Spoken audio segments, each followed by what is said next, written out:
Alright my friends, so in this video we will generate a new React project because we want to start from scratch.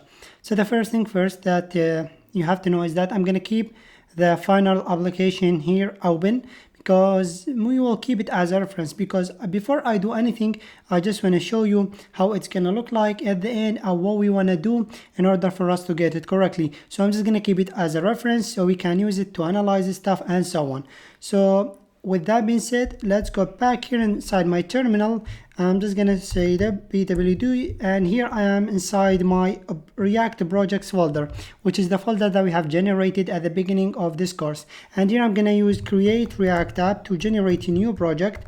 Alright, so React app, and here I'm just gonna call it let's say images hyphen gallery or whatever. Okay, I don't care too much about the name, as long as we have a new React project being generated. So that will take a while. I'm gonna pause the video, and once it's generated we are gonna open it in VS Code and do some stuff. Thank you my friends so much for watching. See you in the next one.